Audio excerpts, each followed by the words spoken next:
Well, it's Monday night, and round 5 is over from the Wrangler National Finals Rodeo in Arlington, Texas at Globe Life Field. Wasey, let's talk about the action from round 5. It was a TV pen in the rough stock events. Yeah, it was good, man. It was halfway through the whole deal, and I thought like the event that stood out for me was the bull riding, like unbiased. Like there's a lot of good rides, a lot of guys stayed on.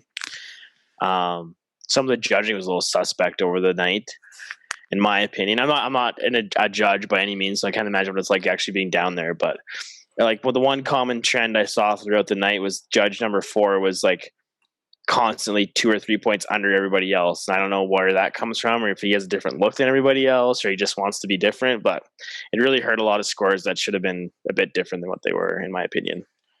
It'd be tough to have everybody be so consistent. But then again, though, I don't know what that looks like. Yeah, with some of the, like we're used to seeing scores regularly with the PBR events, and you see the bull scores. That was one thing that I noticed was we don't see the scores if somebody gets bucked off, which I'd really like to see. I want to know what horse the marked. stock score, yeah. Right, if a guy gets bucked off, or especially in the bull riding, to see what they're marking things, it kind of gets a little bit more of a baseline on some stuff. The horse riding is a crapshoot. It's very, very different for everyone, it seems like. But with those PBR events, a lot of times the judges aren't very far apart. They're very identical even on 4 judges. So yeah, I just don't know where a 3-point spread comes in from that. I can't figure it out. But yeah, it sucks. And even like, I don't know, you talked about it on social media already tonight, how like Stetson got. I agree in that point where Stetson should have won the bull riding. But that was a way tougher bull ride in my opinion. But I don't know. We're not in the judges' seat, so it's kind of tough. The one thing that always like kind of amazes me about judges is like how are you able to like properly judge a ride when, like in the horse riding specifically, when you're like running away from the horse and rider coming at you? Like I can't figure that out. When you're not even looking at it, and maybe like Lane Peterson or somebody could touch on that like later on, which was once we post this. But like how can you get a proper judgment of a ride when you're running away from the horse and rider chasing you? Like I don't get it. Because like if I was in that scenario, I'd be scared as shit. Like, man, I don't want to get run over. So I'm not really watching what's going on the ride. So maybe that was judge number 4 when I was running around all night. But I don't know, man. I don't know. It's tough. I don't know. It's not an easy job, and I sure as hell wouldn't want to do it. But I'm just curious to where that spread comes from. That was because it was a common theme throughout the night.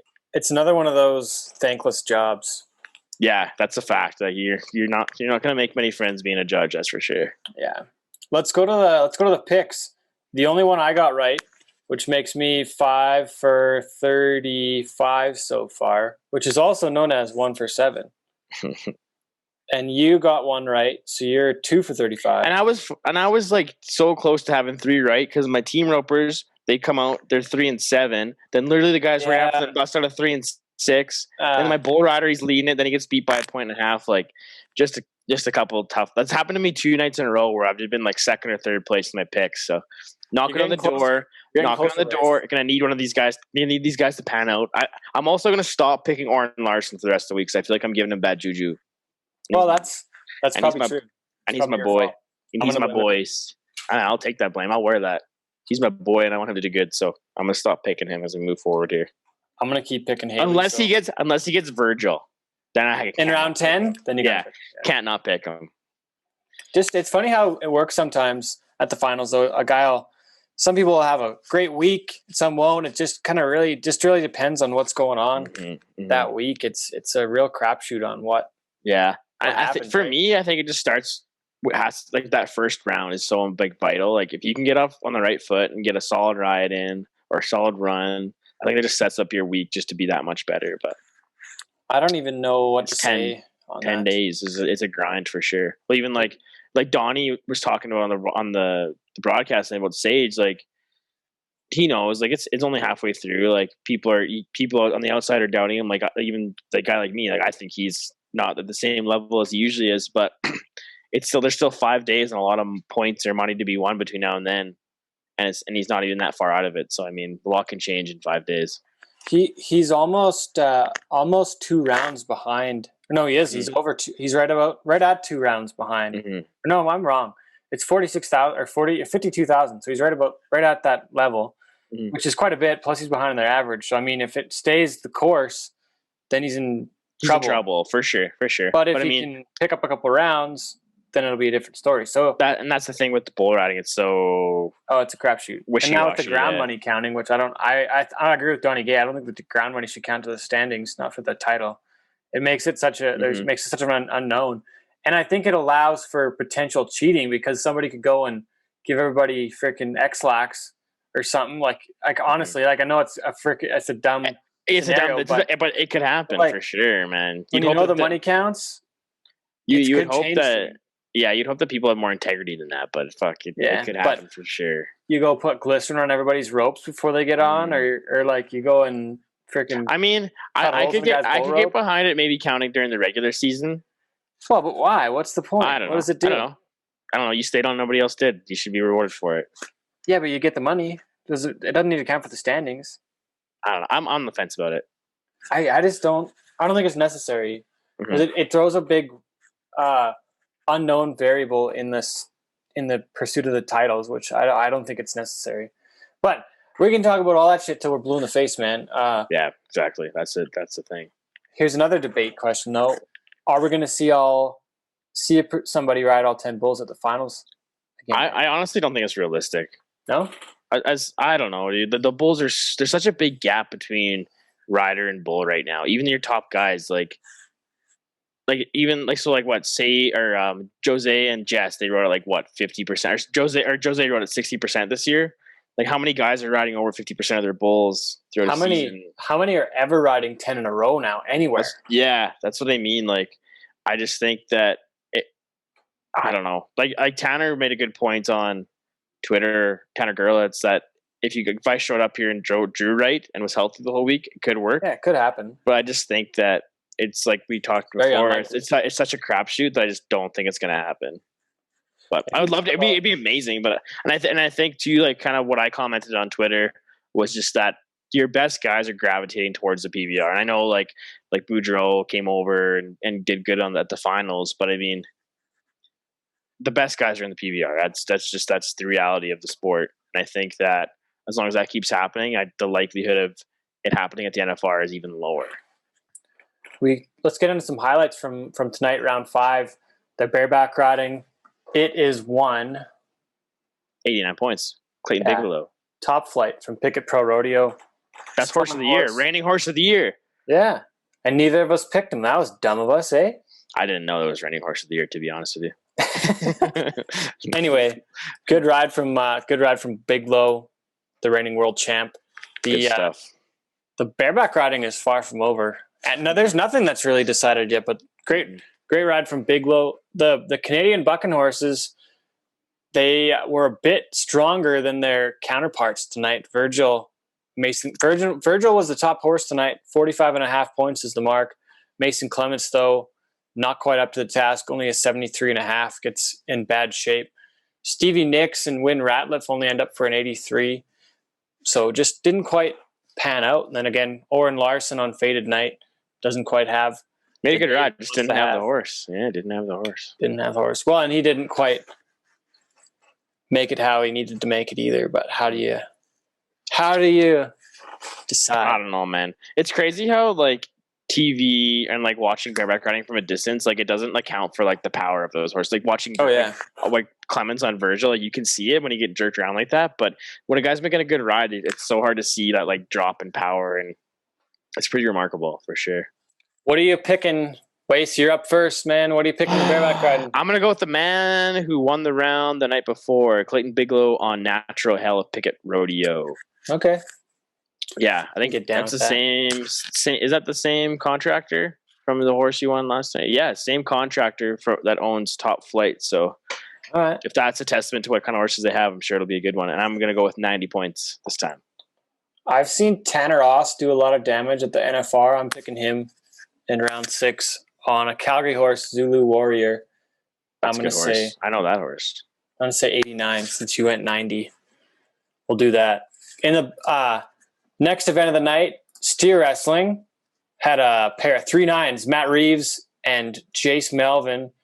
They win the round. Curtis Cassidy gets a time of 15 seconds, a little bit long, a little bit of tough time on the ground. But who you? I guess I get to pick first. You get to go first. Yeah. So I've been either Wagaspack or Eldridge all week, and it's only worked for me once out of 5. But those guys are just so good. I think they're going to be coming back after I think Eldridge especially, and I know I've picked him lots already, but I'm just going to stick with it. Go with him again. And maybe it'll pay off, man. Maybe it will. It's such a crapshoot. So hard. And you don't even know the steers. Like, it's like us picking the bucking horse events. Like, I don't know anything about steer wrestling, man. I'm scared of that shit. 3-7. Who you got? I'm going with Blake Knowles. Oh yeah, a good decent run tonight, and he's a solid guy. Can get the job done, and he's going to buzz a 3-8. Team roping 3-6. Clay Smith and Jade Corco. That was a good roping. Yeah, round 5's winners. Your guys, Clay Try and Jake Long, 3-7. Levi Simpson gets another check with his healer. Man, how about the head loop he threw? That was a bit of a reach, eh? Man, that's badass. That was awesome. I like that stuff. I'm gonna go right back with Trine and Jake Long. They've been second a couple nights in a row. Okay, they're roping really good, so I think they're gonna come back again with a 3-8 and get the round win. Smith and Corkill for me. Let's go 3-9 tomorrow. Bronc riding tonight. A little bit more controversy here. Some of our Bronc riding folks from up our way thought that Brody Crest should have won the round on special delivery, but it was Wyatt Casper on Onion Ring. Your pick waist 90.5. Finally got one right, man. That was a good ride too, though. What was your score pick? Was it 90 or 90? Well, it was. You're right up there. You're close. Yeah, it was 89.5. So I was half point off. Full point. Sorry, full point. Yeah, I thought Anyways, man, I gotta say, Alan Boer rides ugly. That guy does not have any finesse or style. He's just like yeah. It is an ugly bronc ride. That guy.